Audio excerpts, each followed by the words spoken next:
Los científicos no tienen ninguna duda. El hombre no nació en América. Emigramos aquí. Y se nos ha dicho que llegamos a través del estrecho de Bering. Ojo, Iván, porque aunque esa es la teoría que ha estado más sólidamente aceptada, la evidencia nos enseña que probablemente no fue el estrecho de Bering y que probablemente se utilizaron otros recursos como el marítimo.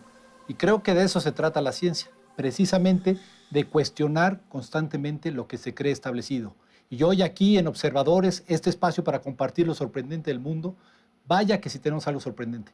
Vamos a hablar de los primeros americanos, los primeros pobladores y las consecuencias que tuvieron su llegada a este continente. Y para eso, Arturo González, un investigador de fondo, subacuático, biólogo, arqueólogo. Así que, para entrar un poco en el marco, digámosle a la gente, ¿cuándo sale de África ese primer grupo humano y cuándo llega a América? Bueno, hay que acordarnos que África es la cuna de las civilizaciones humanas, o la cuna de nuestra hominización, ¿verdad?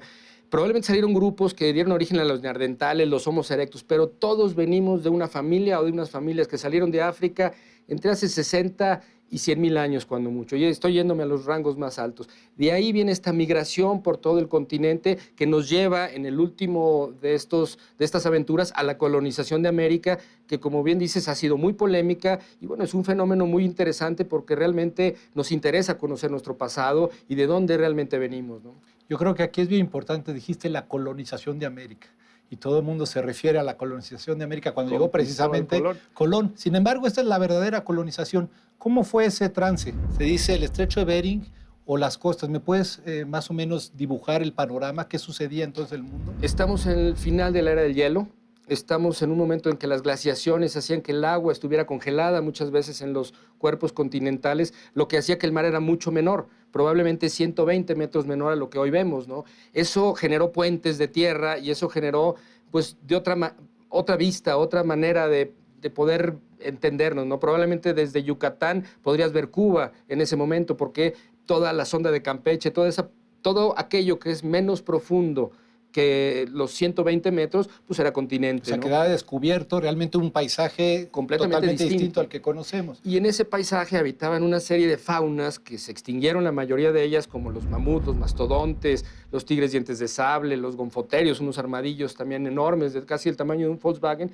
Y una de las grandes preguntas para la ciencia es, bueno, si en ese momento llegan los primeros americanos, y en ese momento también se nos da esta extinción masiva en América, más fuerte que en ningún otro lado. En África no se extinguieron las especies como se extinguieron aquí. En África los elefantes continúan, los hipopótamos continúan, los rinocerontes. Entonces se aventura aquí una acción del hombre hacia una... Algo que no sabemos exactamente qué lo provoca. Aparentemente África es un buffer más grande que soportó más esos cambios climáticos que iniciaron hace, que nunca han dejado de existir en nuestro planeta, pero nuestra primera página del calentamiento global inicia hace 10.500 años, cuando cambia completamente el clima, ¿no? Eso me parece interesantísimo y quiero que lo toquemos, Arturo, pero antes de llegar a esa primera página del calentamiento global, me gustaría saber cómo la ciencia indaga la vida de estos hombres que, como tú bien has narrado y has documentado, pues son los hombres de las cavernas, los auténticos hombres de la caverna. Así que platícanos. Y son abuelitos de todos. Entonces dime, ¿cómo la ciencia hoy es capaz de saber eso? Bueno, imagínate la dificultad como arqueólogo, el que te interese un grupo mucho más antiguo que los aztecas, que los mayas, nos limita muchísimo porque estos grupos no tenían cerámica, no cultivaban la tierra, eran grupos nómadas que normalmente cargaban solamente con aquello con lo que podían ir trashumando de un lugar a otro. La teoría más hegemónica, la más famosa, es la Clovis First. Es una teoría generada en Estados Unidos y explica cómo los primeros hombres que llegan al continente americano vienen cazando mamuts y mastodontes. Y esta evidencia la localizamos. Y Clovis, para decírselo a la gente, a partir de la herramienta que se conoce es una como punta tal, ¿no? de flecha muy interesante porque tienen unas canales, que aparentemente estas canales servían para desangrar a los animales. El arco y la flecha tienen 1.500 años en América, ¿no? Son muy recientes. Estamos hablando de lo que aconteció hace 10, 12, 15.000 años atrás. En ese momento usaban unos atlats, que eran unas lanzas que se utilizaban con un pequeño lanzador, digamos. Eso no es muy bueno para atinarle a algo pequeño, pero sí algo muy grande, como un mamut o un mastodonte. Y si tú ya lo tienes con una herida, puedes obtener otras y otras, y a la vuelta de un tiempo lo podrás matar, ¿no? Entonces, esa punta de flecha localizada en los lugares donde encontramos huesos de especies extintas como mamuts o mastodontes, generó toda esta idea de que el hombre en América fue el que generó esta gran extinción al final de la era del hielo y que fue el exceso de la cacería.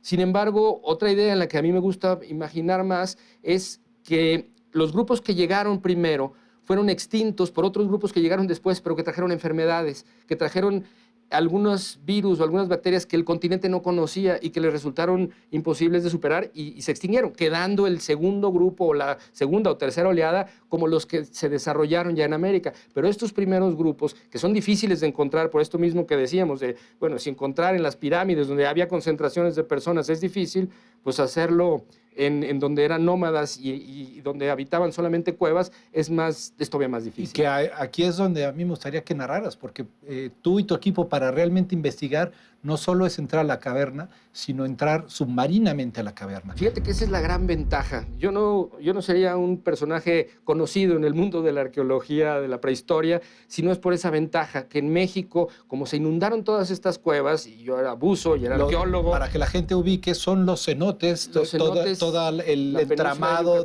laberíntico que está bajo la península. Exactamente. Entonces esta península, que es como un queso gruyère, resultó que eran los multifamiliares de grupos de la prehistoria, ¿no? Nada más en el yacimiento Tulum, que le decimos que curiosamente está situado muy cerca de la zona de Tulum, llevamos 8 esqueletos que se han localizado ahí, ¿no? Y 8 esqueletos que nos hablan de una vida a veces diferente a la que nos hemos querido comprar sobre los nómadas trashumantes que no podían cargar más que a un hijo o a 2 y que tenían que sacrificar a uno porque tenían que moverse, porque esta idea viene de este fenómeno de ir cazando mamuts, ¿no? Hemos encontrado en Yucatán que se están comiendo a los camellos, que se están probablemente también asociando con elefantes. Perdón que lo diga, pero la gente le va a brincar, dice, en Yucatán comiéndose a los camellos, y creo que hay que resaltar, el camello era originario de Es nativo, el caballo y el camello evolucionaron en México básicamente, luego en México se extinguen hace 10.500 años y luego lo reintroducen en el caso de los caballos, los españoles.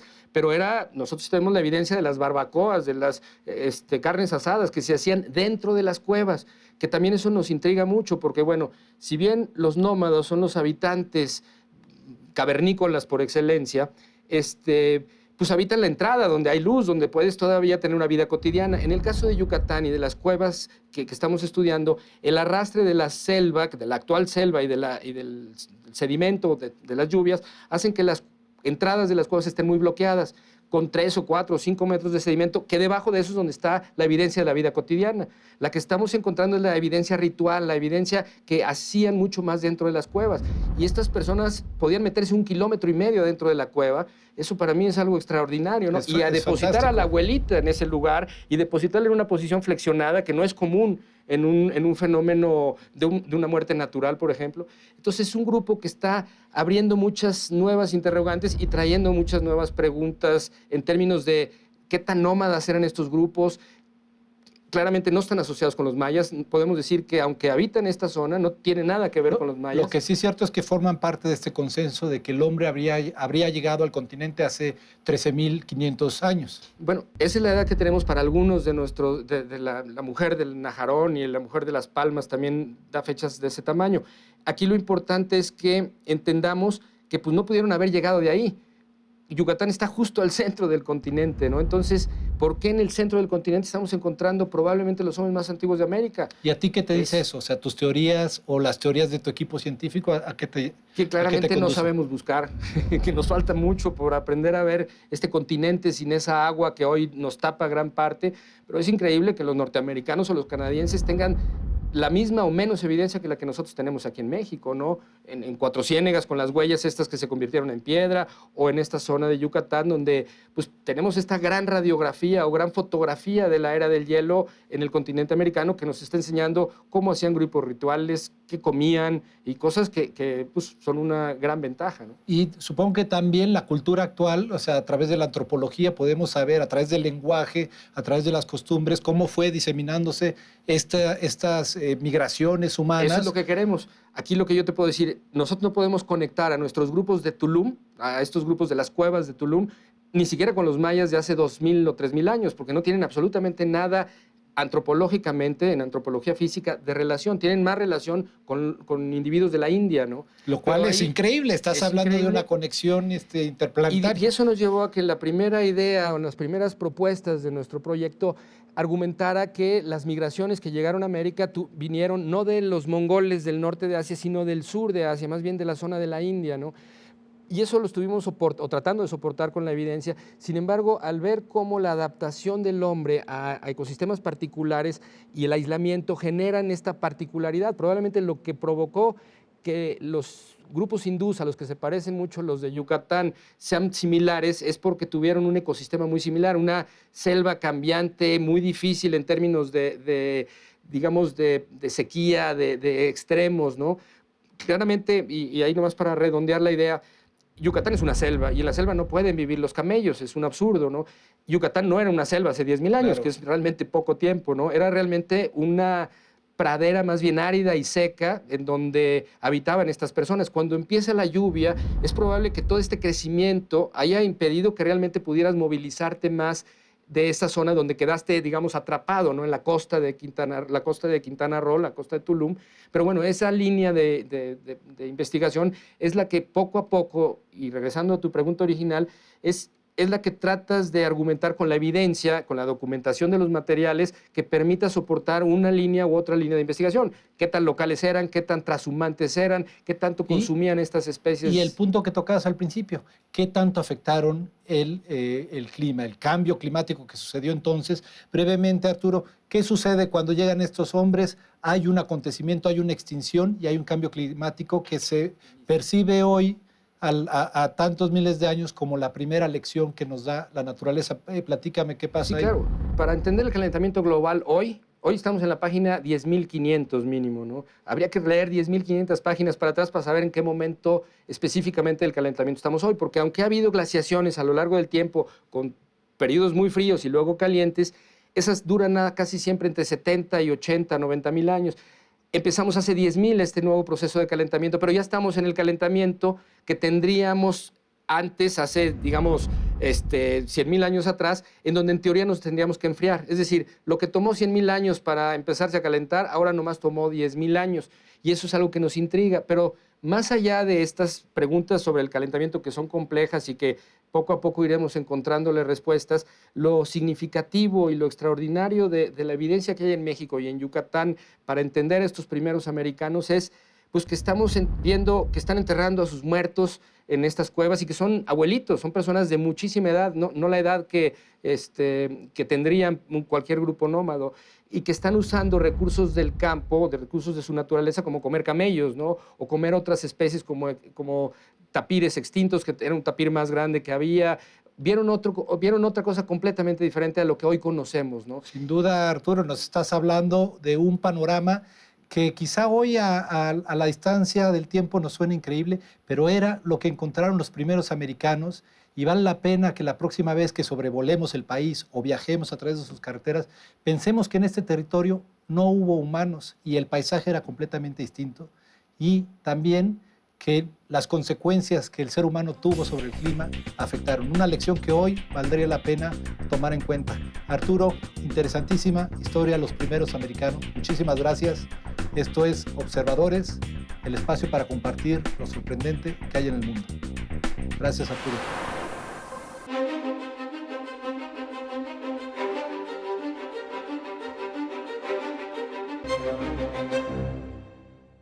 Cuando se escucha a los ciudadanos, se toman buenas decisiones.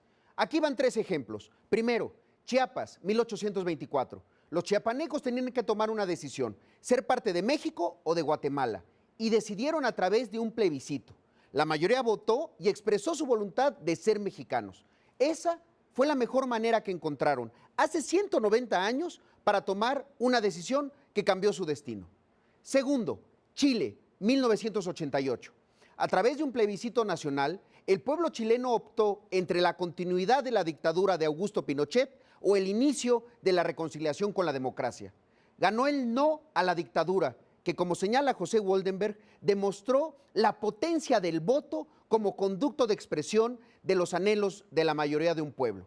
Y tercero, México, 2015, consulta popular Es el nombre del derecho constitucional que ya tenemos los mexicanos para opinar en asuntos de trascendencia nacional. Consulta popular es la vía para entrar en una nueva etapa en la que se valora y se respeta la inteligencia colectiva. Consulta popular en 2015 es la voz de una exigencia. Que me pregunten.